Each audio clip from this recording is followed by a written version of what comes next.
जय मां। बोली श्री वृंदावन बिहारी लाल की। श्रीमद् भागवत महापुराण की जय हो। राधा मैया की जय। वृंदावन धाम की जय। हरिद्वार धाम की जय। जय जय श्री राधे श्याम। तो आइए मन और वाणी को पवित्र करने के लिए मेरे पर भगवान का बोली वृंदावन बिहारी लाल की।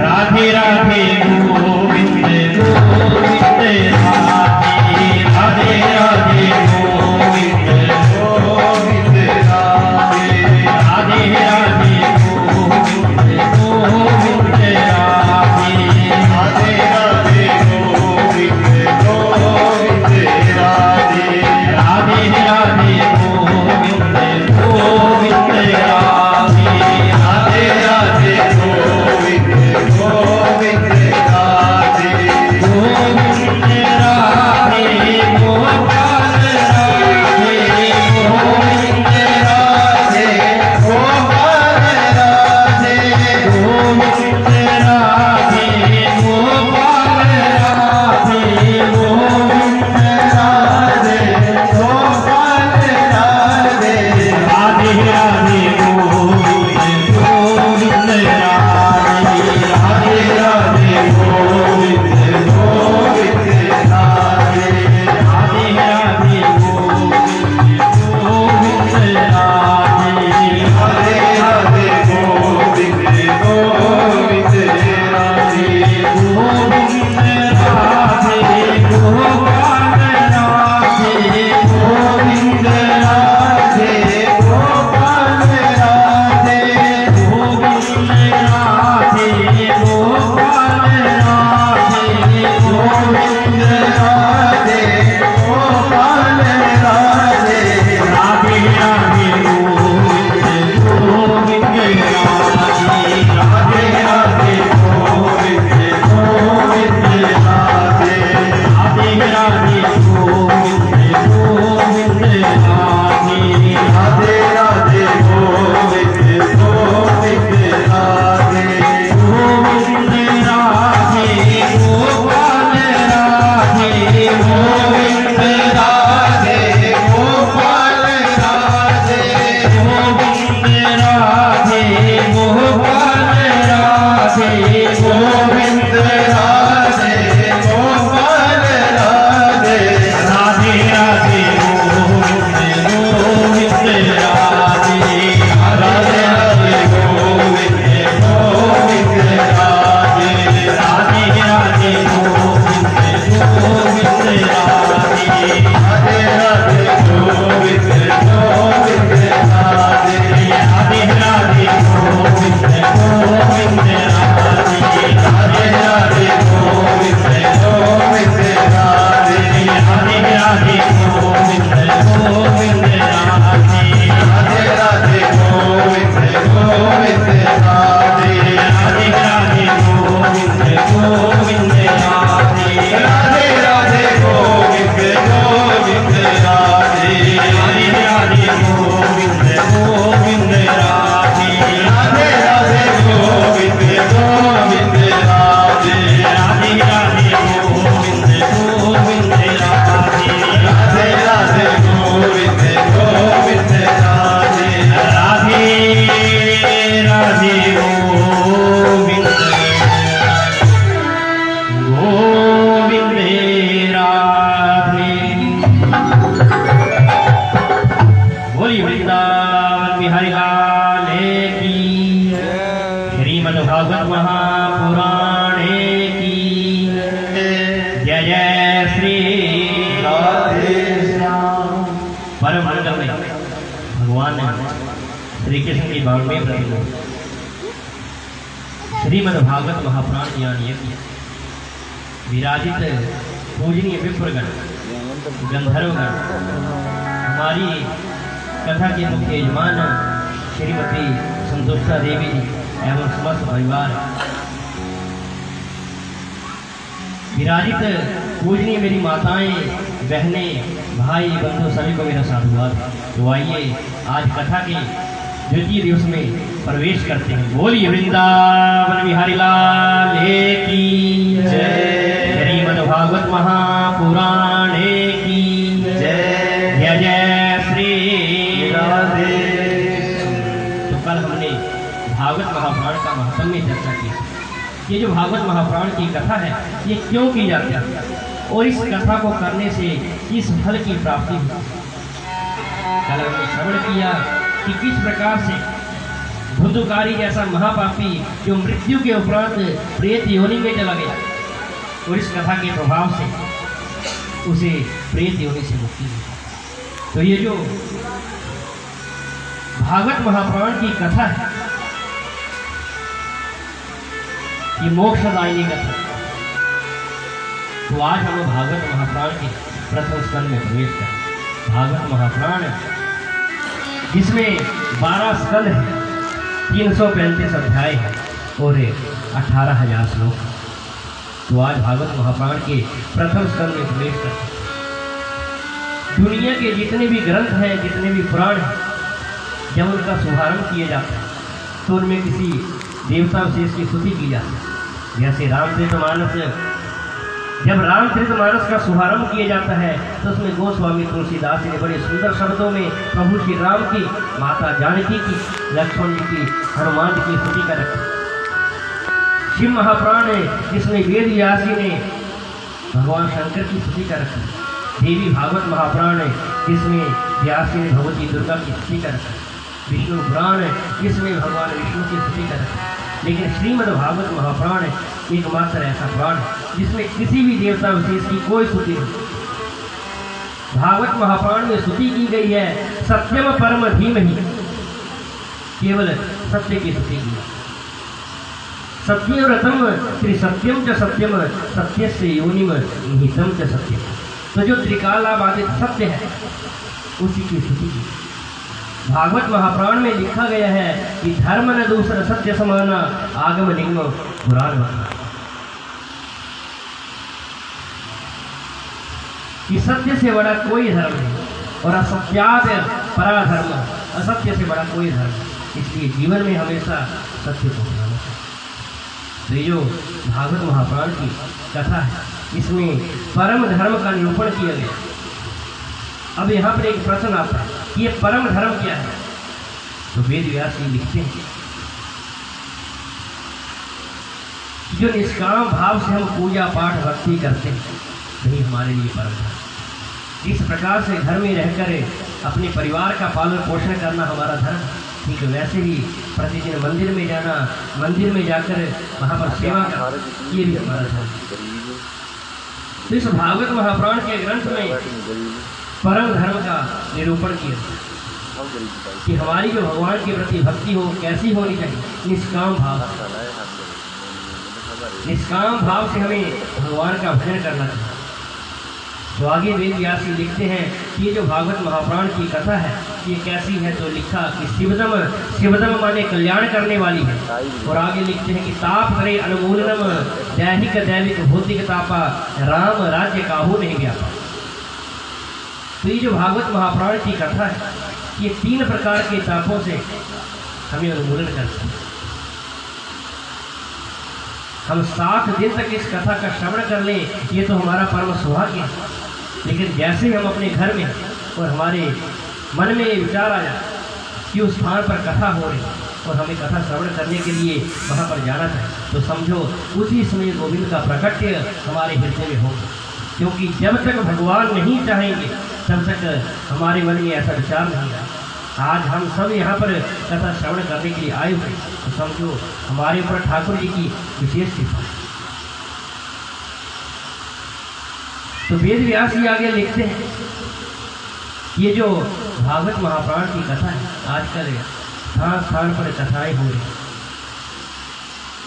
लेकिन जितनी बार भी कथा श्रवण करने के लिए बैठे उतनी बार सुने कि हमने तो आज तक कुछ सुना ही नहीं।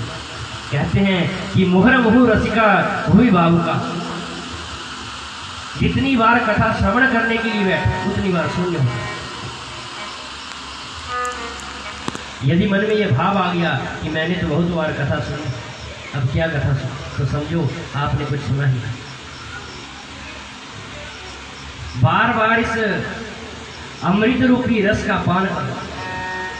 जितनी बार सुनोगे उतनी बार जीवन में कुछ नया अनुभव होगा। तो आज जितने भी स्वर्ग आदि ऋषिगण थे, मैंने कल आपको बताया था कौन से तीर्थ स्थान में वो बैठे हुए।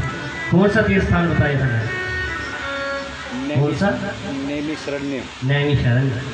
नैमिषारण्य की उस धरा में 88,000 शौनक आदि ऋषिगण विराजमान है। आज शौनक आदि ऋषिगणों ने सूर्य जी महाराज से प्रश्न कहा, गुरुवर आज हम आपसे एक नहीं, दो नहीं, पूरे 6 प्रश्न करेंगे और इन्हीं 6 प्रश्नों के आधार पर जो भागवत महापुराण की कथा है वो कथा चाहते हैं। तो आज उन शौनक आदि ऋषियों ने पहला प्रश्न कहा कि मनुष्य के लिए परम धर्म क्या है? क्या अपने परिवार में रहना परम धर्म है? परिवार में रहकर अपने बीवी बच्चों के साथ जीवन यापन करना परम धर्म। तो जो मनुष्य के लिए कर्तव्य रूपी परम धर्म है वो परम धर्म क्या है? दूसरा प्रश्न किया कि जब हम मंदिर में जाते हैं तो मंदिर में जाकर तो हमारा मन विचलित हो जाता है, क्योंकि मंदिर में भगवती दुर्गा भी, भगवान शंकर भी, हनुमान जी। तो आखिर हम किसकी पूजा करें और किसे छोड़ें? यदि हमने भगवान शंकर की पूजा कर ली तो हमारे मन में भाव रहता है कि कहीं भगवती दुर्गा हमसे रुष्ट न हो।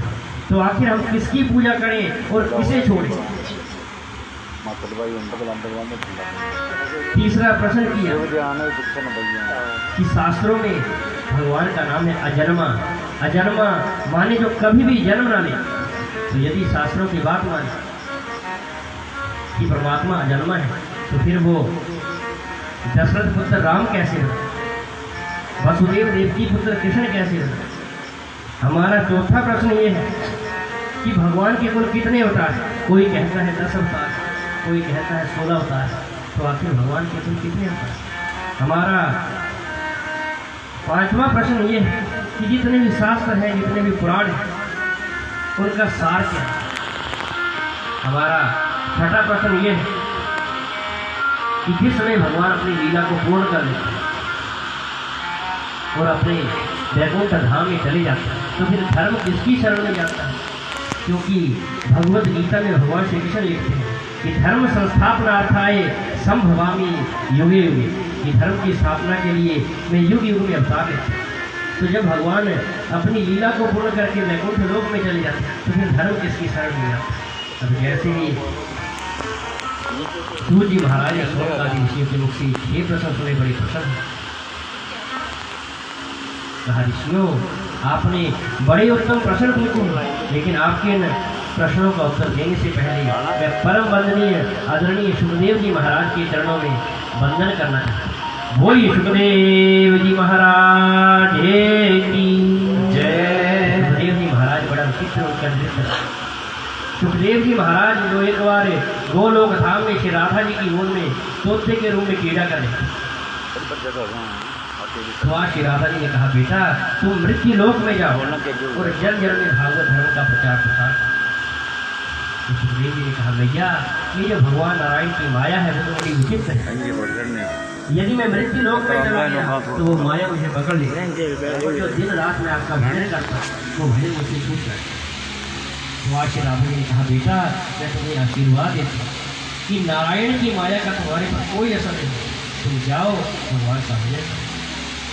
तो आज वो जो सुख पक्षी था, वो जो तोता था, वो आज गोलोक धाम से उठता हुआ कैलाश पर्वत में पहुंच जाता और वहाँ पर एक सुख पक्षी जन्म लिया। कैलाश पर्वत यहाँ पर भगवान का है। तो आज कैलाश पर्वत पर जैसे ही उस सुख पक्षिणी के गर्भ से अंडे के रूप में उस जीव ने जन्म लिया, उसी समय कैलाश पर्वत पर बर्फीली हवाएं चल रही और वो जो सुख पक्षी और सुख पक्षिणी थे उस अंडे को वहीं पर छोड़कर अपने प्राणों की रक्षा के लिए वहां से भाग जाता और वो जो अंडा था वो वैसा ही कैलाश पर्वत में पड़ा रहा। अब कैलाश पर्वत जहाँ पर शंकर है माता पार्वती निवास करते हैं। अब देव ऋषि नारद ने सोचा जल्दी से जल्दी सुखदेव जी का प्रकट हो। नारद बड़ा नारद ज्ञानम जाति तो दूसरों को ज्ञान प्रदान करता है। दोनों देखा ज्ञानम विधि खंडित जो अज्ञान का खंडन करता है उसे नारद कहते हैं। और नारद है जिसकी बात को कभी कोई रद्द न कर सके उसे नारद कहते हैं। तो अब नारद ने सोचा जल्दी से जल्दी सुखदेव जी का प्रकट होना। तो आज देव ऋषि नारद कैलाश पर्वत में पहुंचे। कैलाश पर्वत जहाँ पर भगवान शंकर समाधि में बैठे, माता पार्वती बैठे। माता पार्वती के पास माता पार्वती ने जैसे देव ऋषि नारद को देखा कहा गुरुवर बहुत दिनों की मांग आपका लगता है, आजकल आप कहाँ रहते? तो देव ऋषि नारद ने कहा देवी सुर नर मुनि सबकी यह रीति स्वार्थ कारण लागही सब प्रीति। प्रत्येक जीव जो है वो स्वार्थ के कारण एक दूसरे के साथ जुड़ा होता है, इसलिए मैंने आजकल कहीं पर भी आना जाना बंद कर दिया।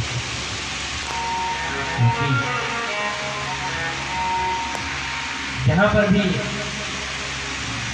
हम अपेक्षा करते हैं और हमारी अपेक्षा के विरुद्ध वो कार्य होता है, इसलिए भैया मैंने आजकल कहीं पर भी आना जाना बंद कर दिया।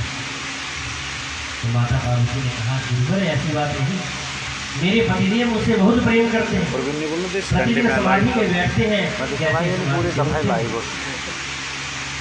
कहते हैं देवी आज मैंने अपनी समाधि में इस देव का दर्शन किया, आज अपनी समाधि में मैंने ये शास्त्र ये कहता है कि जो हमें गुरुमंत्र मिलता है उसे गोपनीय प्रयत्नतः जहाँ तक संभव हो गोपनीय रखना चाहिए। लेकिन मेरे पतिदेव इन्होंने उस गुरुमंत्र को मुझे बताया। तो आज माता पार्वती देव ऋषि नारद के इस वक्त अपने पति की बड़ी प्रशंसा कर। अब देव ऋषि नारद ने सोचा मैं जिस कार्य के लिए आया हूँ वो कार्य मुझे करना चाहिए।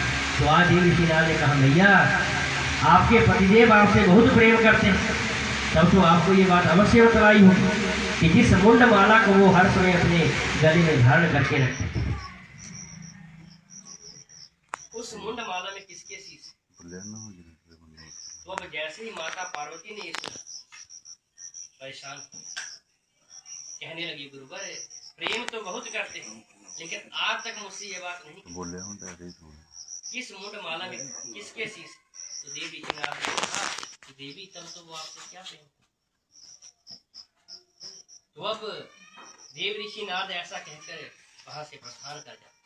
बोलिए वृंदावन बिहारी लाल की श्रीमद् भागवत महापुराणे की जय जय श्री राम। तो आज देव ऋषि नारद अपना कार्य करके वहां से चले गए। अब माता पार्वती बहुत क्रोध में, उन्होंने अपने वस्त्र उतार दिए और मलिन वस्त्र धारण कर लिए। जैसे भगवान शंकर आए उन्होंने देखा माता पार्वती बड़ी कहा देवी क्या बात? तो माता पार्वती ने कहा कि स्वामी आज मुझे इस बात का पता लगे क्या मुझसे प्रेम नहीं करती। तो भगवान शंकर ने कहा देवी ऐसी कौन सी बात होगी?